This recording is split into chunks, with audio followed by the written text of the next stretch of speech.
with that being said, folks, let's move into our next story. This one's kind of wild. I don't really know what to make of it because I'm kind of pulled in two different directions here. So there's this black GOP candidate that is running this campaign ad, and it's a candidate out of Arizona. And this campaign ad went viral because it shows him defending his home against the Ku Klux Klan, which basically is non-existent. I'm not saying there aren't maybe some charters or chapters or whatever the hell you call them out there, but virtually racists out there, like I'm talking Ku Klux Klan racists, are like less than 30,000 or something like that across the entire United States of a population of over 350 million people. You're talking like maybe max 50,000. Okay. And that was going back when they did that whole, I don't even know what you call it, a rally, I suppose, with the freaking the lighting and stuff like that. I forgot where it was at. I think it was like Charleston or something like that. I mean, you had these people coming from all over the United States, and that was pretty much everybody they can get, and the Democrats lost their mind, and rightfully so. Nobody wants to see that. It's evil. I don't want to see it either. I don't agree with it. But they were polling people from all over the United States, and that was pretty much everybody they can poll. And there's also studies out there that show that this stuff's there's not a lot of people. So the point I'm trying to make is I don't necessarily agree with this ad because I haven't seen any. I mean, when was the last time any of you saw somebody in a hood? Like going out there, putting people's like crosses, burning them, pulling people like black people out of their homes or evading people's homes, or I should say invading people's homes. I've never seen it in my lifetime. I'm not saying it hasn't happened maybe like a few times out there in America within the last like 20 years, but it's not common, that's for sure. So that's why I have a little bit of problem with it. So let's go ahead and roll this ad together. We're going to watch it and then we'll discuss a little bit more about what's taking place and kind of give some commentary. Democrats like to say that no one needs an AR-15 for self-defense, that no one could possibly need all 30 rounds. But when this rifle is the only thing standing between your family and a dozen angry Democrats in Klan hoods, you just might need that semi-automatic and all 30 rounds. Not wrong. Now, I get what he's doing. So there's a few things here, and I'm going to go back to this video in a moment because I want to point some things out. I love the aspect of he is trying to utilize the strategy that Democrats are utilizing, where if you recall, there was this, I don't know if it was somebody running for Senate or running for the House, but it was a black congressman or senator, whatever you want to call it, with a noose around his neck, trying to push this whole Ku Klux Klan. There's people out there holding me down. There's institutions. America was built on racism that held his people down. All these things, right? As he's running for, I think, senator for the House. So I get the idea of what Jerone here is doing. Jerone Davison for Congress is manipulating things and kind of utilizing their strategy. I just don't like it because, like I said, I mean, I haven't even read any stories for the longest time, for like a decade, where anybody was doing things like this with where Klan is walking up and coming into your backyard and stuff.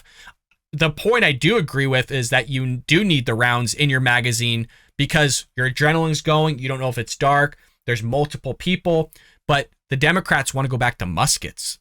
I mean, that's where their mindset is at. They want to go back to muskets or just having one round in the chamber or having a 5 capacity magazine.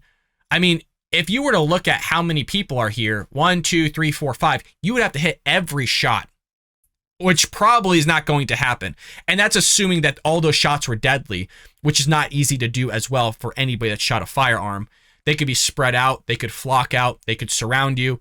So that's why you need a lot of rounds in those magazines. 30 rounds would be great. Hell, if you can get a drum, that's even better. Just unload on these guys. But the Democrats don't understand that. Now, if you notice this on the kind of the shrouds, I don't know what you call these things, but he has the Democratic logo on the chest. It's so good because it's true. It 100% is true. They created the Ku Klux Klan. All the Ku Klux Klan people that are out there today should be having that logo on their chest because that is the party of racism. That is the party of slavery. That is the party of the Ku Klux Klan. I freaking love that this guy put it on there because that's what it is, and he's calling it out for what it is. Now, I love that. I want to see if I can find it. See how he's holding the AR-15? It's not pointing towards the camera.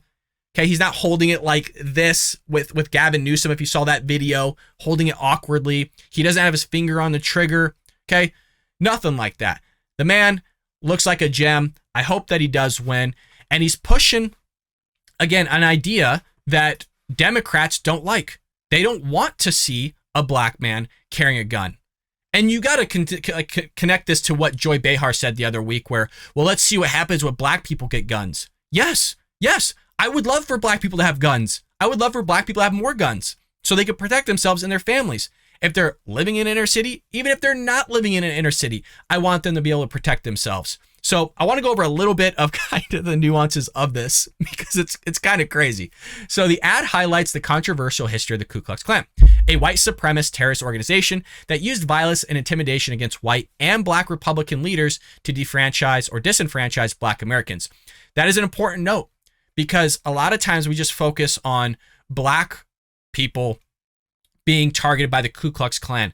Completely misleading. Granted, a lot more were affected in terms of being black than white people, but white people were definitely affected by Ku Klux Klan, that whole terrorist organization throughout history. A lot of times we just talk about just black people getting harassed, killed, and viciously hung by the Ku Klux Klan. And we obviously should talk about those things, but we should also talk about the other end of white people being targeted as well.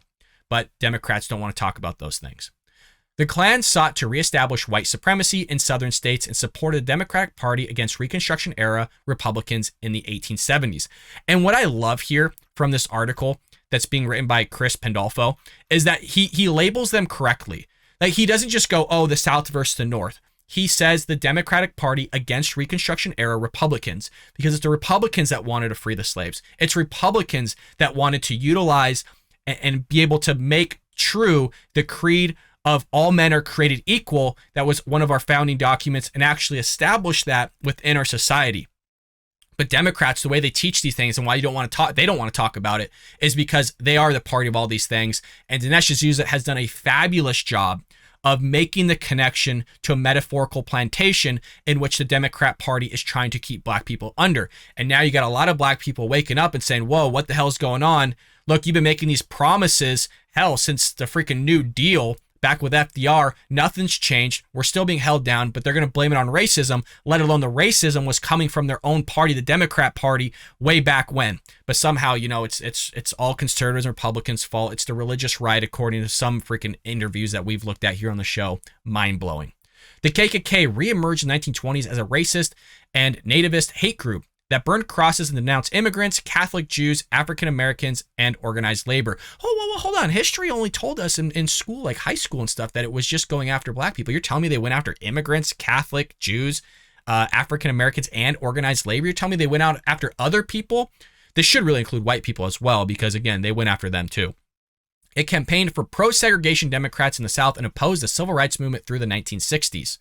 Prominent Democratic leaders have been affiliated with the Klan, including the late West Virginia Senator Robert Byrd, a former organizer and member of the KKK. Byrd renounced the KKK and said he regretted his membership in the organization. He died in 2010 after serving Congress for more than 50 years and was utilized by then Vice President Joe Biden. Yes, folks, let me read that correctly for all of you to hear once again. Byrd later renounced the KKK. He died in 2010. And who gave his eulogy? Vice President Joe Biden. Remember when Kamala Harris called him a racist, but now she's freaking his vice president? It's wild. This is the Democrat Party for you, man. And it's funny because Trump was the racist, right? Trump was all these things. But yeah, you literally had presidential candidates coming out calling Joe Biden a racist, but are now willing to work with him. That's all this. And that's why nobody believes him anymore when they shout racist, right? Which is sad because racism is wrong. Racism is bad, but you have people going out there shouting it left and right. So anything and everything's racist now. Milk cartons are racist. The sky is racist. The moon is racist. I mean, your shirt is racist. Probably because I have an American flag on my hat, it's somehow racist. You wear a red hat, not even a MAGA hat, just a red Under Armour hat, which I have. I have it somewhere around here. I don't even wear that anymore because I've been called racist that I'm a MAGA supporter, which I am a Trump supporter, but I'm not racist. So all this crazy stuff coming from the Democrat Party, which they're going to sit there and push and push and push, and it's a losing issue. I hope you enjoyed that clip from the Bald Brad Show. If you did, make sure to hit that subscribe button so you can stay up to date on all our future content.